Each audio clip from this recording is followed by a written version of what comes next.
17, verset 1er. C'est bon, vous y êtes? Amen. La parole de Dieu nous dit, donc nous sommes avec Jésus et ses disciples. Après avoir ainsi parlé, Jésus leva les yeux au ciel et dit, Père, l'heure est venue, glorifie ton Fils, afin que le Fils te glorifie, selon que tu lui as donné pouvoir sur toute chair, afin qu'il donne la vie éternelle à tous ceux que tu lui as donnés. Or, la vie éternelle, c'est qu'ils te connaissent, toi, le seul vrai Dieu, et celui que tu as envoyé, Jésus-Christ. Amen. Amen. Et Amen. Alléluia. Que Dieu ait bien béni cette parole dans notre cœur. Sa parole, elle est bénie, mais il faut qu'elle soit bénie dans notre cœur. Et tout dépend de la disposition du cœur. Et je crois que vous avez un cœur disposé. Toute cette semaine, j'ai vu un peuple qui était assoiffé. Un peuple qui était assoiffé de voir la gloire de Jésus. Un peuple qui était assoiffé de la personne de Jésus-Christ. Et lorsque nous lisons ce passage, bien aimé, alors je ne sais pas si vous voyez bien, ça peut être un peu petit, mais je vous le dis, il dit, or la vie éternelle, c'est qu'ils te connaissent, toi, le seul vrai Dieu, et celui que tu as envoyé, Jésus-Christ. La vie éternelle, c'est qu'ils te connaissent. Merci Seigneur, car en effet, durant toute cette semaine, nous avons été bénis. Nous avons recherché la face de notre Seigneur. Et le thème de cette semaine de recherche de la face de Dieu, le thème de cette semaine de prière, c'est il est temps de chercher Dieu, il est temps de chercher Jésus, tiré de Osée chapitre 10, verset 12. Et ce matin, j'aimerais aborder l'un des aspects de la prière. L'un des aspects, je crois, un aspect crucial de la prière à Dieu, de la prière à Jésus. L'un des aspects cruciaux de la recherche de Jésus-Christ, la recherche de sa face, c'est son intimité. C'est son intimité, frères et sœurs, son intimité. Aujourd'hui, j'aimerais vous parler des 6 degrés d'intimité avec Jésus. Les 6 degrés d'intimité avec Jésus. Bien aimé, sans intimité avec lui, tout ce que nous pouvons faire sonnera creux. Et comme sans la présence du Saint-Esprit, tout ce que nous pouvons faire sonnera creux. Et nous avons besoin d'être intimes avec Jésus, parce que c'est dans l'intimité de Jésus, avec Jésus, que l'Esprit de Dieu va se mouvoir. Alléluia. Nous lisons au verset 3, or la vie éternelle, c'est qu'ils te connaissent. Qu'ils te connaissent. Et là nous parle d'une relation intime avec Jésus, d'une communion avec le roi des rois et le Seigneur des seigneurs. Alléluia. Qui te connaissent, toi, le seul vrai Dieu, et celui que tu as envoyé, Jésus-Christ. Amen. C'est par l'intimité avec Jésus qu'on le connaît et que la foi naît, comme nous dit Romains chapitre 10, verset 17. Or, la foi vient de ce qu'on entend. Et ce qu'on entend vient de la parole de Dieu. Et Jésus-Christ est cette parole. On l'a vu également dans ce passage d'Apocalypse, chapitre 19, verset 13, où il dit que son nom est la parole de Dieu. Il est la parole de Dieu. Alléluia. Et c'est lui qui nous révèle le Père. Cette parole nous révèle Jésus. Cette parole nous révèle le Père. Sans intimité, la foi ne peut pas grandir. Sans intimité avec Jésus-Christ. Jésus et ses paroles. Pardonnez-moi, mais pour illustrer mon message, je vais devoir utiliser quelques termes scientifiques, mais en essayant d'être le plus simple possible, le plus clair possible. Vous savez, nous sommes entourés de matière. Partout il y a de la matière. Ça, c'est de la matière. Ça, là, c'est de la matière. Partout, tout ce mur-là, c'est de la matière. Et imaginez qu'on nous donne un microscope. Et qu'on grossit, Vous verrez que plus nous allons en profondeur, vous allez voir quoi? Vous allez voir ce qu'on appelle des molécules. Et la molécule, c'est la plus petite partie du corps. Chaque chose, ce verre-là, est constitué de molécules. Et lorsque le microscope continue de grossir, que voit-on? On voit ce qu'on appelle, on voit l'atome. Vous voyez l'atome? Ça va rappeler quelques cours de chimie, quelques notions de chimie à certains parmi nous là. Et dans l'atome, il y a quoi? Il y a ce qu'on appelle déjà le noyau, c'est le point rouge. Et autour du noyau, il y a ce qu'on appelle des cercles. Ce sont les couches. Et sur chaque couche, vous avez la couche K, la couche L et la couche M. Et sur chaque couche, Vous avez ce qu'on appelle des électrons.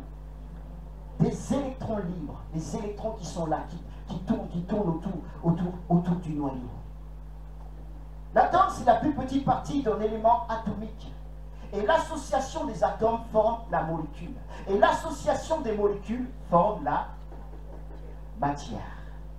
Et bien aimé, ainsi la connaissance de Jésus, ou l'intimité avec Jésus, est semblable aux électrons plus ou moins éloignés du noyau d'un atome. Voyez-vous, le noyau d'un atome, c'est là que tout se passe. Dans le noyau d'un atome, il y a l'énergie. Il y a l'énergie, mes bien-aimés. Et les électrons représentent finalement qui? Eh bien, nous les chrétiens.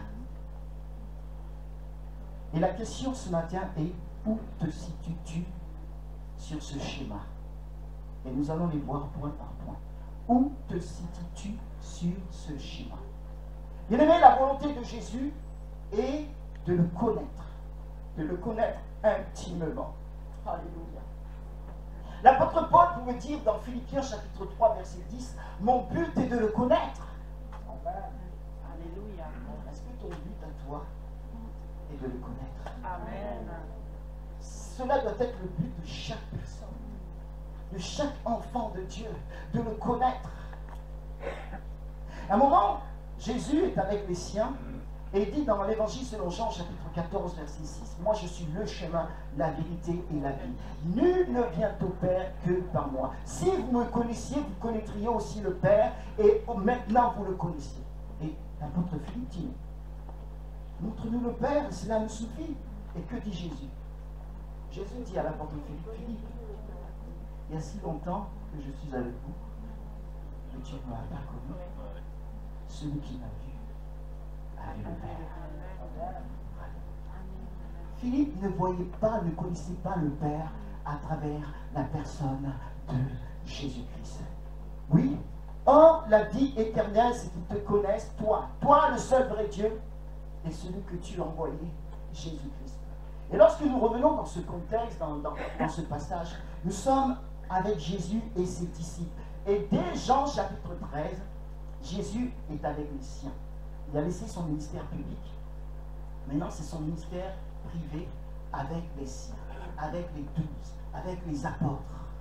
Et dès le chapitre 13, il commence à laver le pied de ses disciples, etc. Il va avoir le repas de la Pâque, la scène, l'institution de la scène. Et nous arrivons maintenant au chapitre 17.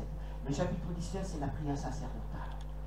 Et Jésus va dire maintenant, en commençant cette prière, or la vie éternelle, c'est qu'ils te connaissent toi, le seul vrai Dieu, et celui que tu as envoyé, Jésus-Christ. Donc, la vie éternelle, c'est de connaître le seul vrai Dieu et celui qui a été envoyé, c'est-à-dire Jésus.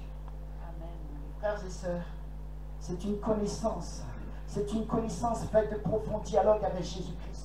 Et c'est une connaissance fondée sur une expérience personnelle avec lui, une proximité, une intimité. C'est d'être passionné par Jésus. C'est d'avoir faim et soif de Jésus. Comme une biche soupire après les courants d'eau, ainsi mon âme soupire à soupire après toi, dira le psalmiste dans le psaume chapitre 42. Alléluia.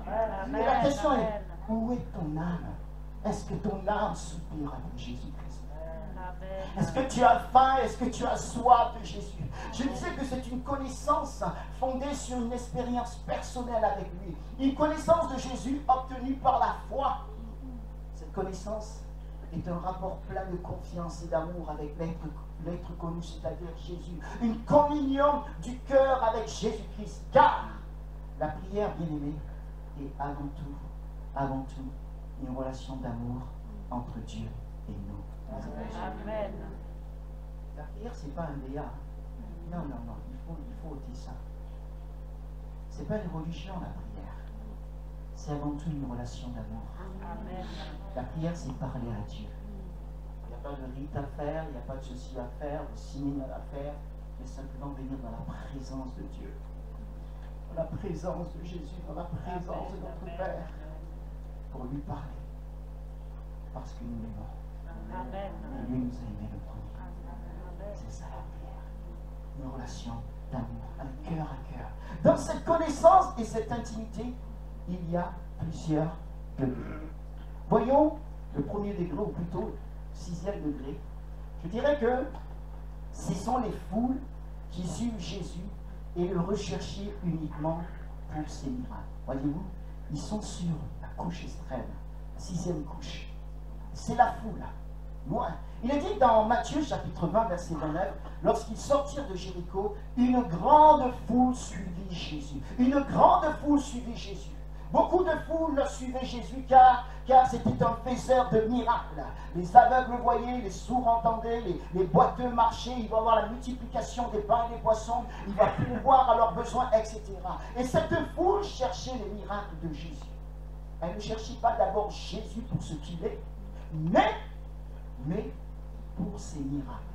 Ce sont les personnes qui cherchent Jésus pour ses bénédictions, que pour ce qu'il est, que pour sa personne. Nous voyons cet exemple dans l'Évangile selon Luc au chapitre 17, vous pourrez les lire chez vous, les versets 11 à 19, les versets 11 à 19, où on voit 10 lépreux. 10 lépreux qui vont crier, qui vont dire « Jésus, Maître, aie pitié de nous !» Que fait le Maître? Il va dire « Allez vous montrer au sacrificateur. » Parce que c'est ce qu'il fallait faire, c'était le sacrificateur qui devait attester que la personne était purifiée. Et Jésus dit, allez vous montrer au sacrificateur. Et ils ont été guéris. Les 10 ont été guéris. Mais sur les 10, combien de personnes sont revenues pour remercier le Seigneur? Un seul. Une seule personne, un seul homme est revenu vers Jésus pour le remercier. Et en plus, c'était un Samaritain.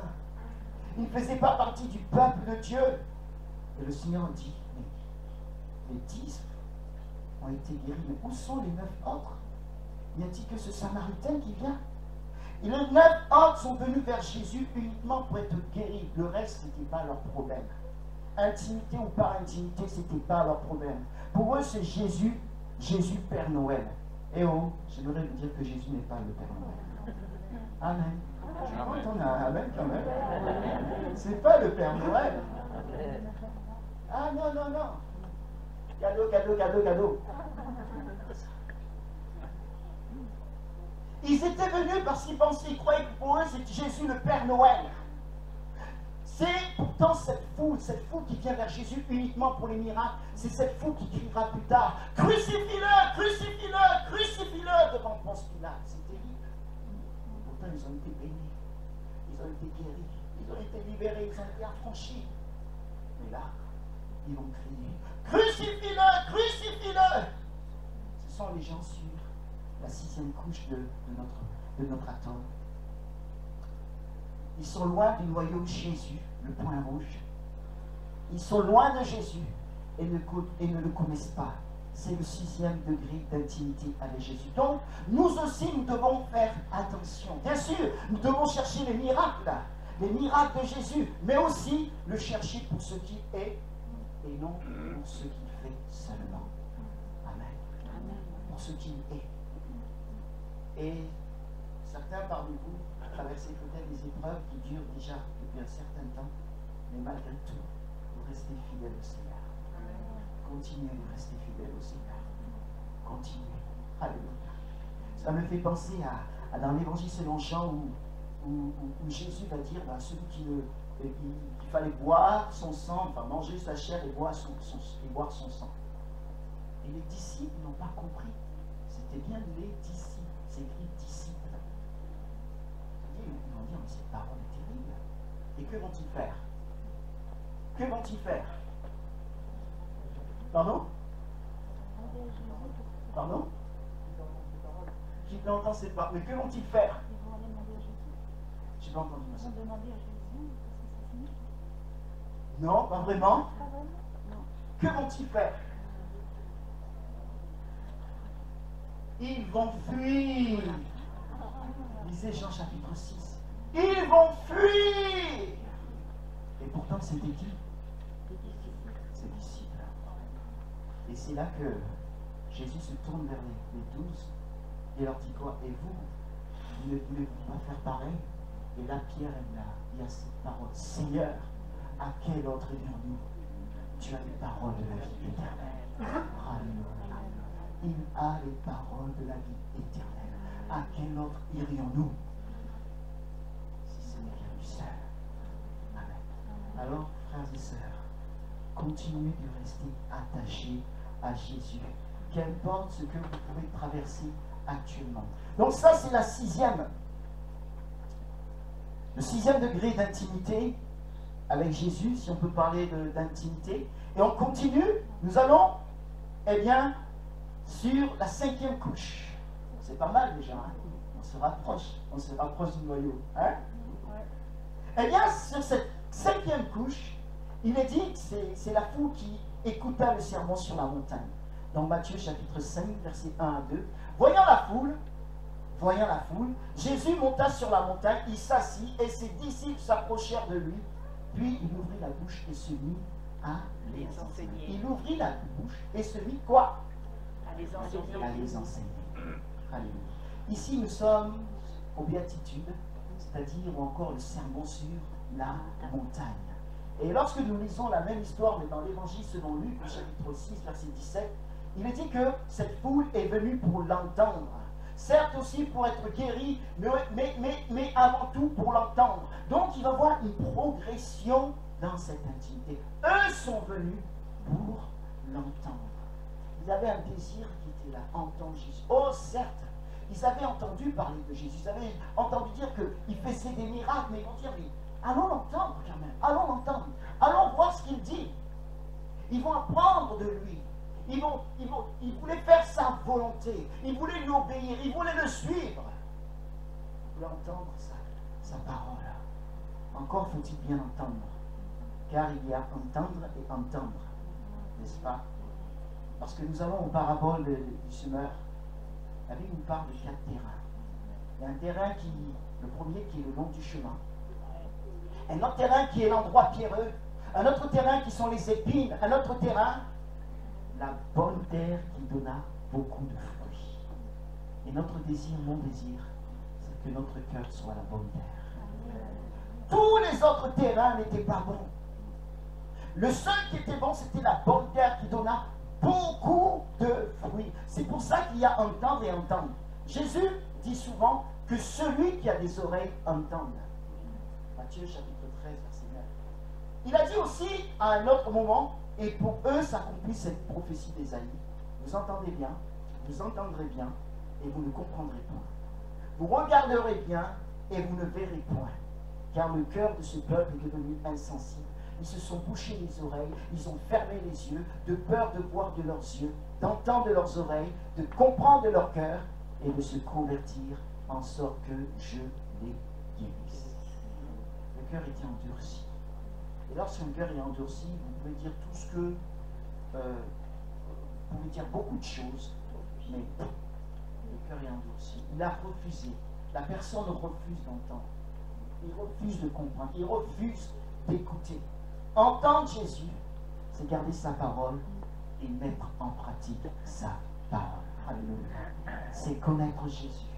Il est dit dans 1 Jean chapitre 2, verset 3, « À ceci nous reconnaissons que nous l'avons connu si nous gardons ses commandements. » À ceci, nous reconnaissons que nous l'avons connu si nous gardons ses commandements.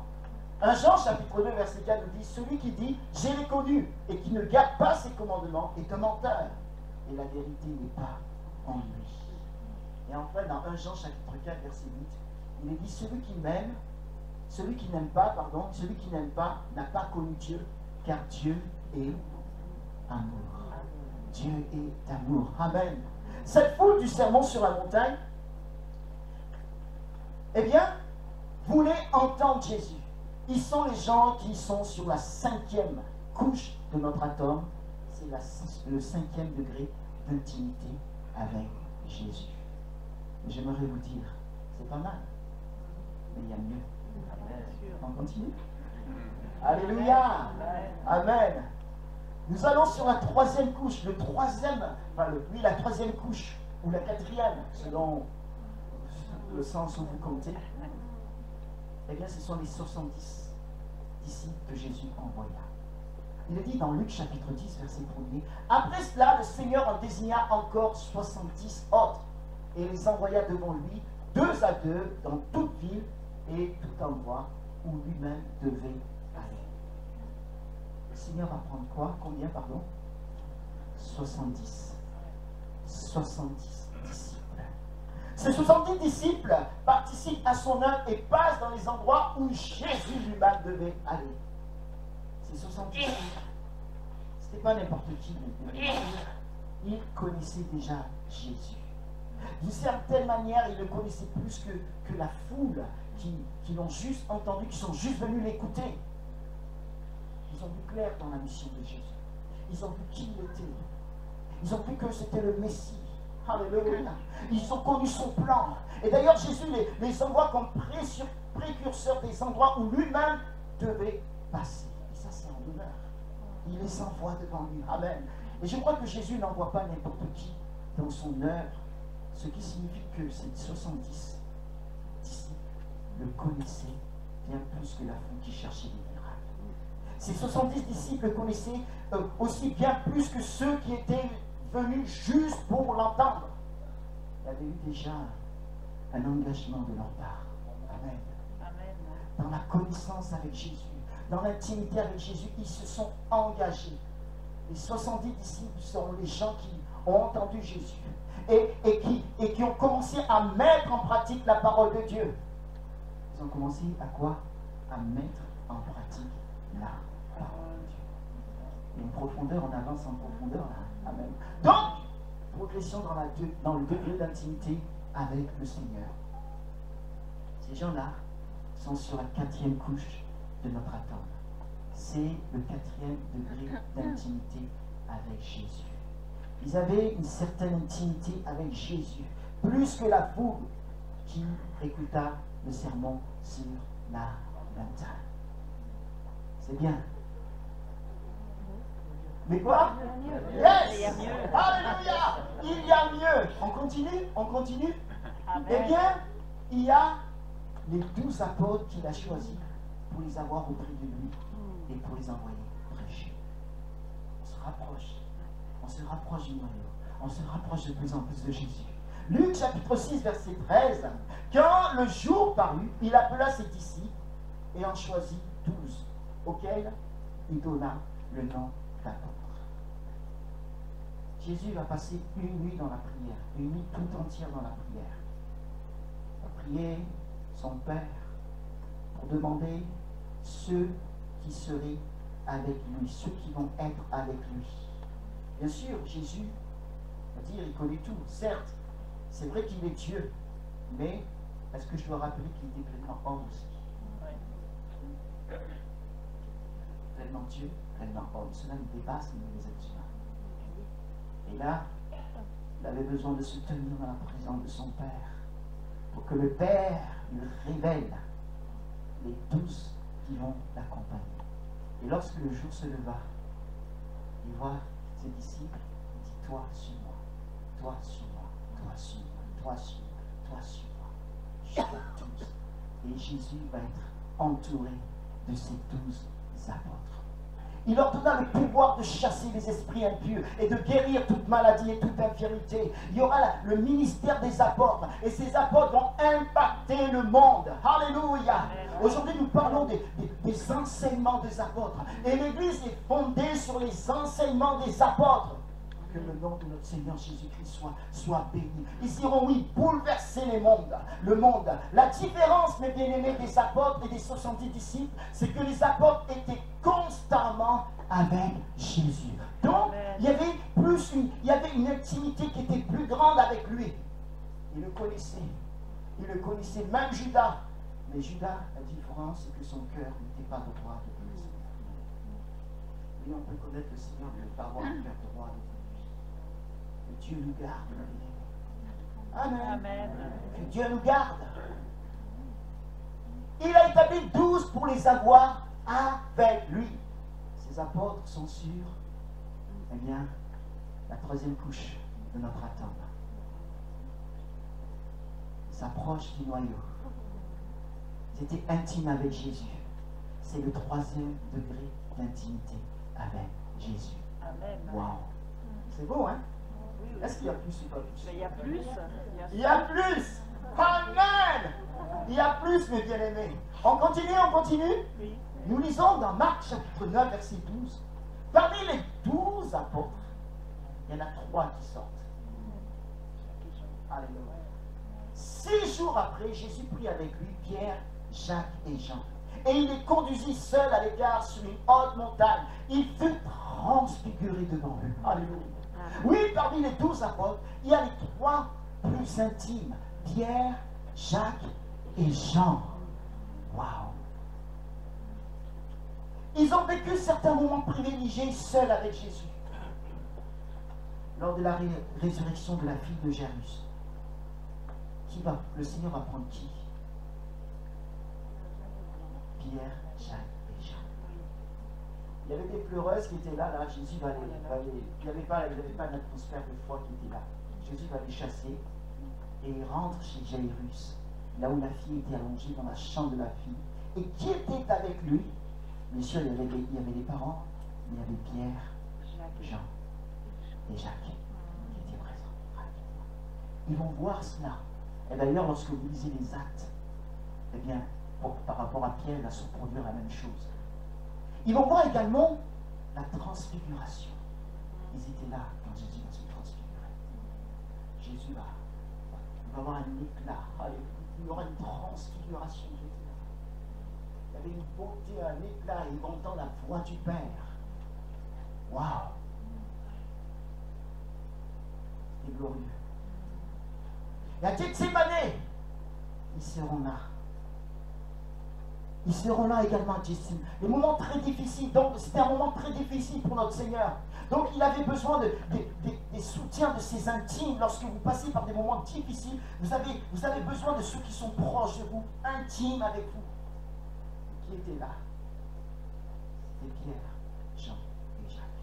Les 8 autres. Pourquoi 8 et pas 9? Parce que Judas était parti déjà le livre. Donc les 8 autres étaient devant eux, à l'entrée du jardin, mais plus proche de Jésus, il y avait Pierre, Jean et Jacques. Certes, ils ont dormi, on aura l'occasion d'y revenir, mais ils étaient présents.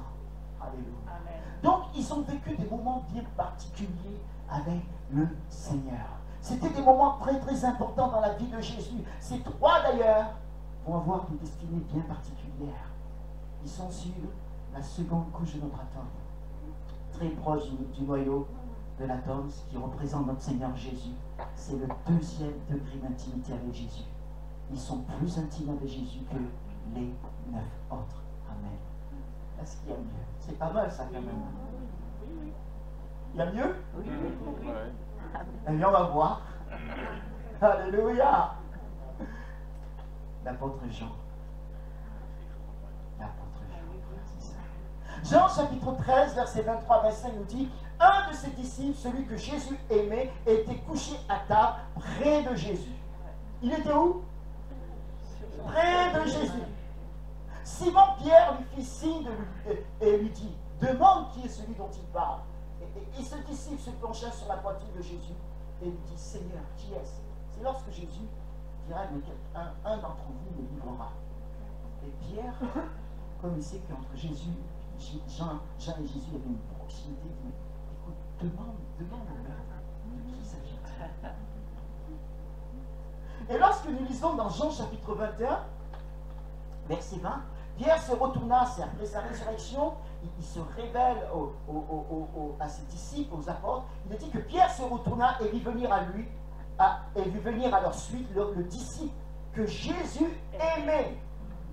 Celui qui, pendant le souper, s'était penché sur la poitrine de Jésus et avait dit: Seigneur, qui est celui qui te livre?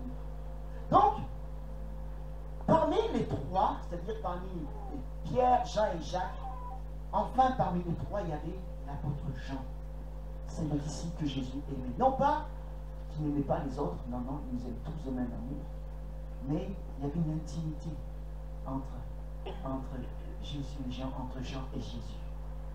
Ce Jean, il avait sa tête bien posée sur la poitrine du Maître, sur la poitrine de Jésus.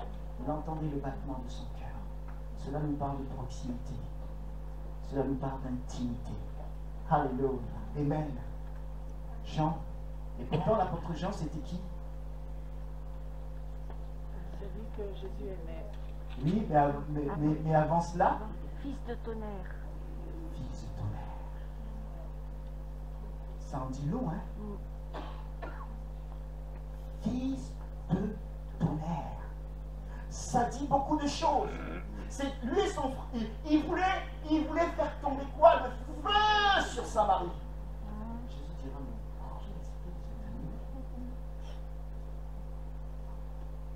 c'était le fils de tonnerre. La maman voulait que ses deux fils, c'est-à-dire Jean et Jacques, s'assoient où? L'un à sa droite et l'autre à sa gauche. Ouais. Pourtant, il est devenu l'apôtre de l'amour. C'est fort ça. L'apôtre de l'amour. Wow. Quelle transformation. Jésus est celui qui veut toujours nous transformer. Lui n'arrête pas. On reviendra un jour sur le fruit de l'esprit, sur le caractère, toutes ces choses, on va le voir. Il veut nous transformer. Jésus a pris l'apôtre Jean et il a complètement métamorphosé, il a transformé et il est devenu l'apôtre de l'amour. Il connaissait plus les pensées de Jésus, il connaissait plus le cœur de Jésus-Christ. Alléluia. Il va avoir des révélations de Jésus. Dans le livre de l'Apocalypse, on l'a lu cette semaine, dans Apocalypse chapitre 1er, les versets 8 à 17, la révélation de Jésus-Christ, mais également révélation des choses, des événements de la fin. Alléluia. Oui, il connaissait les pensées de Jésus, il connaissait le cœur de Jésus. Jean est sur la première couche de notre atome, il est très, très proche du noyau Jésus. C'est le premier degré d'intimité avec Jésus. Et ma question ce matin est celle-ci. Nous sommes tous ce matin impactés par ce message. Où en es-tu dans ces différents degrés d'intimité avec Jésus? Es-tu sur la 6e couche? C'est-à-dire tu es loin du noyau. Es-tu sur la 5e? Cela représente la foule qui veut l'entendre. La 6e, ceux qui veulent juste le miracle, pas plus.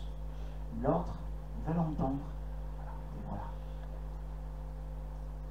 Tu es sur la 4e, les 70 qui. C'est pas mal, alléluia. Et tu es sur la 3e couche, les apôtres. Et tu es sur la 2e couche, Pierre, Jean et Jacques, plus proches. Ou es-tu sur la première couche, trop proche de Jésus? Bien-aimé, chacun de nous est une personne que Jésus aime. Alléluia. Il nous a tellement aimé qu'il a quitté son ciel de gloire, car Dieu a tant aimé le monde qu'il a donné son Fils unique afin que quiconque croit en lui ne périsse point, mais qu'il ait la vie éternelle. Dieu a tant aimé le monde.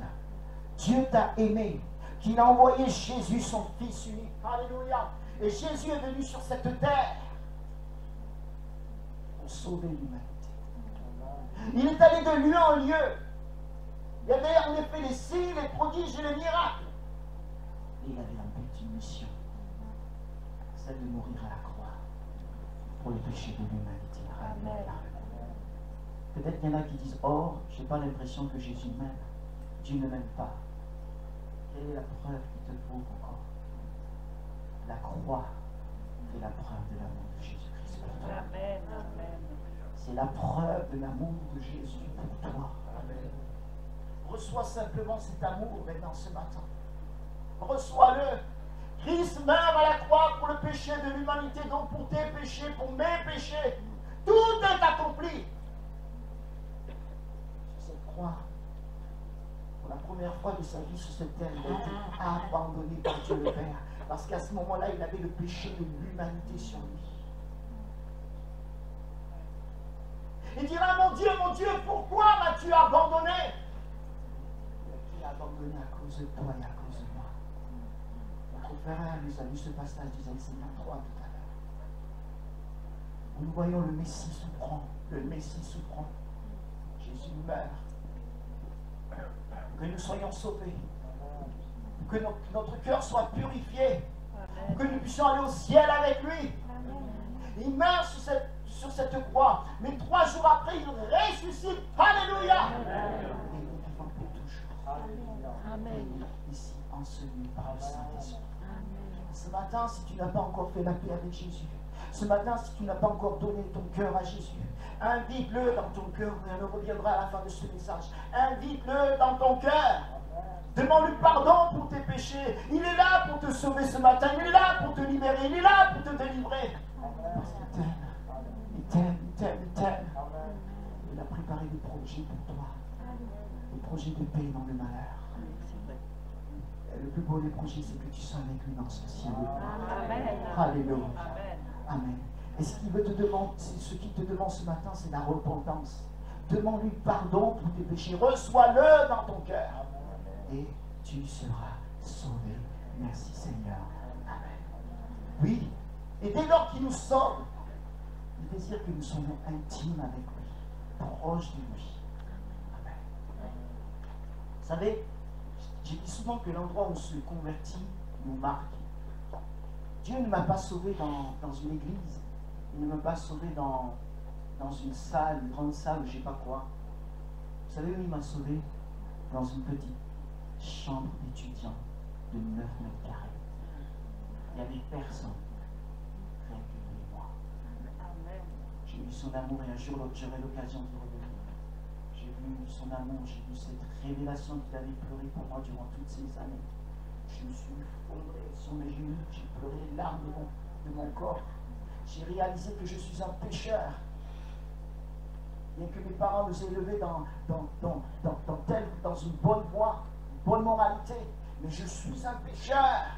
Ça, je le réalise dans cette chambre étudiante. Et je l'invite dans mon cœur, je lui demande pardon. Et dès lors, il y a eu un deal entre le Seigneur et moi. Amen. Amen. Comme c'est un lieu tout petit, là, confiné. Moi, j'ai connu le confinement bien avant là. Je dis, écoute Seigneur, toi et moi, on est dans une toute petite pièce. Très proche. Yeux, bouche à bouche. La porte de la pièce est fermée à clé. Et cette clé, elle est jetée dehors, dans les oubliettes. Et même si tu es Dieu, parce que tu connais tout, tu sais tout, tu peux récupérer la clé, eh bien le deal, c'est que tu ne la récupères pas. Ça veut dire que lui et moi, on est fermés ensemble pour toujours. Amen. Si lui, entre guillemets, si lui veut sortir, il ne pourra pas sortir. Si moi je veux sortir, je ne pourrai pas sortir. Cette intimité, ça m'a bouleversé. C'est dans ce lieu que je me situe avec le Seigneur, cette toute petite chambre. Quel est ce lieu dans lequel tu te tiens, mon frère, ma soeur? Quel est ce lieu? Et lors qu'il nous sauve, il veut que nous soyons intimes avec lui, proches de lui. Alléluia. Et ça, c'est pas réservé aux. Vous allez dire, oh, mais il y en a qui. Oh, peut-être j'entends. Mais vous êtes pasteur, ceci, cela. Avant d'être pasteur, quand il m'a sauvé, je n'étais pas pasteur encore. Je n'étais pas encore pasteur. C'est plus tard, certes, il y a eu l'appel dans cette chambre étudiante. C'est plus tard, 5 ans après, j'ai commencé ma formation pastorale. C'est pas seulement les pasteurs, les autres ministères dont, mais c'est chaque personne. Chaque enfant de Dieu. Alléluia. Cette intimité, cette proximité avec lui. Le connaître, lui, le seul vrai Dieu. Aux 3 premiers degrés d'intimité, les révélations de Jésus sont là. Et plus cette intimité grandit, et plus les révélations grandissent. Le Seigneur dit, cacherai-je à Abraham ce que je vais faire? Souvenez-vous, lorsque l'Éternel avait prévu de détruire Sodome et Gomorrhe, il dit, mais cacherai-je à Abraham ce que je vais faire? Et là, il se révèle à Abraham, et il lui parle comme un ami. D'ailleurs, Abraham était l'ami de Dieu. Alléluia. Il lui parle. La pensée secrète de l'Éternel est pour ceux qui craignent, qui le craignent. Et cela pour leur faire connaître son alliance. Alléluia. Aussi, à ces 3 premiers degrés d'intimité, les tempêtes peuvent venir, les adversités peuvent venir, mais il y a une paix et une joie qui viennent de Jésus. Lorsque nous revenons dans notre atome, les électrons qui sont proches du noyau sont appelés des électrons dans leur lieu de repos. C'est fou comment la nature il parle des choses spirituelles. C'est pour ça que Jésus utilisait souvent la nature. Hein. Les choses, des éléments de la nature pour parler des choses spirituelles. Les électrons qui sont plus proches du noyau sont dans leur lieu de repos. Et lorsqu'une personne, un chrétien, est proche du noyau, c'est-à-dire proche de Jésus, il est dans un lieu de repos. Amen. Amen. Amen. Alléluia.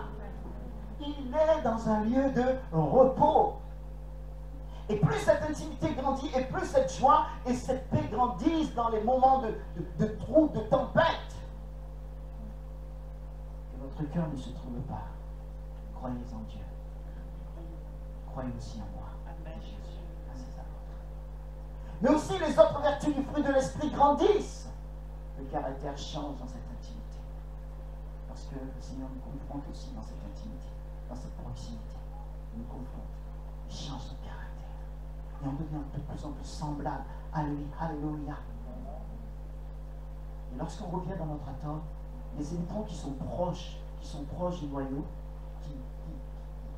ils sont alors appelés, ils deviennent des électrons excités lorsqu'ils vont dans les couches extérieures. Ça nous parle aussi. Parfois, certains chrétiens deviennent des chrétiens ou des chrétiennes excités lorsqu'ils quittent la présence de Jésus. Lorsqu'ils quittent l'intimité de Jésus-Christ. Ils sont excités. Ils ont perdu quelque chose. Et ils deviennent des électrons instables. Et ces chrétiens aussi deviennent des chrétiens instables. Mais Jésus ne veut pas cela de nous. La nature nous parle. La science nous parle. Aussi spirituellement, les électrons loin excités du noyau, c'est-à-dire ceux qui sont loin, doivent descendre d'une couche à l'autre pour être proches du noyau. Ils sont alors plus proches du noyau, donc dans un état de repos. Et Jésus veut cela pour nous. Si vous êtes loin de lui qui est le noyau, vous pouvez vous approcher de lui. Alléluia. Plus on est intime avec Jésus, plus il est proche, plus la personne est proche de Jésus, plus elle est dans le repos en toutes circonstances, sachant alors qu'il contrôle, que Jésus contrôle tout, chaque situation, bonne ou mauvaise. Je disais, pour ceux qui étaient là, s'ils se rappellent bien, dans un moment dans la prière, je dis, Seigneur, fais de nous des aigles et non des poules. C'est vrai. Les aigles, ils volent, ils dominent la situation, ils sont au-dessus. Lorsque, pour ceux qui ont pris l'avion, lorsque vous êtes en hauteur, vous voyez les choses différemment. Hein? Ah, c'est sûr. Et lorsqu'on est plongé là, dedans, et parfois dans les problèmes, dans les soucis, mais que Dieu nous donne simplement la grâce de pouvoir nous envoler et voir les choses autrement avec lui. Alléluia. Qu'il fasse de nous des aigles ce matin, pour que nous puissions voler en hauteur, en hauteur, en hauteur, en hauteur. Amen. Que son nom soit béni. Amen. Jésus un jour va revenir et il va prendre qui? Tous ceux et celles qui sont intimes avec lui.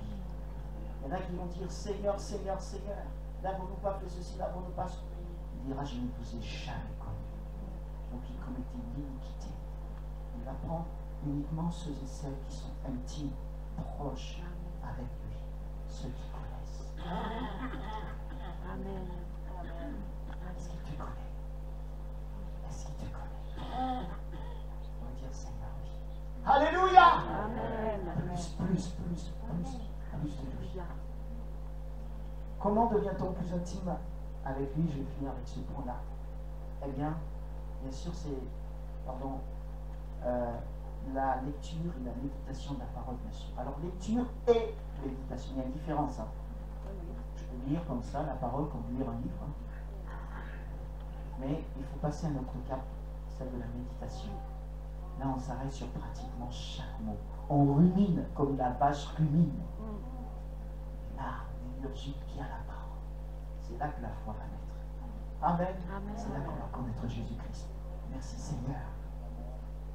Il y a la lecture et la méditation de la parole de Dieu. Il y a la prière, c'est-à-dire le lieu secret de la prière. On le cherche. Quelqu'un dira, c'est Thomas Manton, un puritain, un écrivain puritain, il dit, nous disons que nous n'avons pas le temps de prier secrètement, pourtant nous avons du temps pour tout le reste. Le temps de manger, le temps de boire, le temps du temps pour les enfants, mais pas de temps pour ce qui nourrit tout le reste. Nous disons que nous n'avons pas de lieu secret, mais Jésus a trouvé une montagne, Pierre un toit, les prophètes le désert. Si tu aimes quelqu'un, tu trouveras toujours à trouver un endroit pour être seul avec lui. Amen. Amen. Être seul avec Jésus. C'est ce qu'il attend de chacun d'entre nous. Seul avec lui. Un face à face avec lui. Comment le connaître? La méditation de la parole, la prière, le lieu secret. Également, ce sera parfois le jeûne et la prière.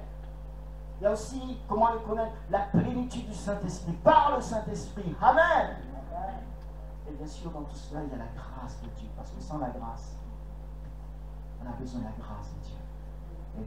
Et tout cela nous met en mouvement, entraînant le service pour Jésus.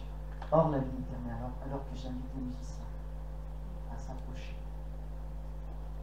Or, la vie éternelle, c'est qu'ils te connaissent, toi, le seul vrai Dieu, et celui que tu as envoyé, Jésus-Christ. Les 6 degrés d'intimité avec Jésus. Soyons au premier degré d'intimité, c'est-à-dire celui qui est très proche de nous, qui est Jésus, la source de la vie. Alléluia. Merci.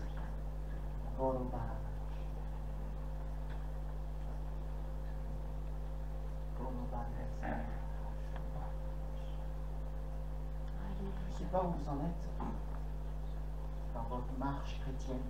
J'arrive, je vous découvre. Ça ne fait pas encore un mois que je suis là. Nous sommes là, ma femme et mes enfants. Alors je ne sais pas où vous en êtes, mais j'ai certaines révélations qui viennent. Je te pose la question, tu connais où tu es avec Jésus? Le Seigneur disait que tu es un peu loin.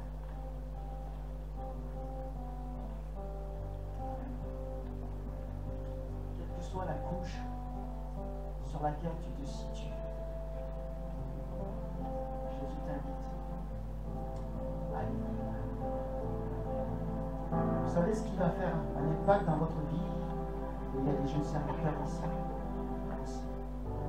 Ce sera votre intimité avec Jésus. Amen. Au-delà de tout, passez du temps avec lui. Passez du temps avec lui. Passez du temps avec lui. Du temps avec Jésus.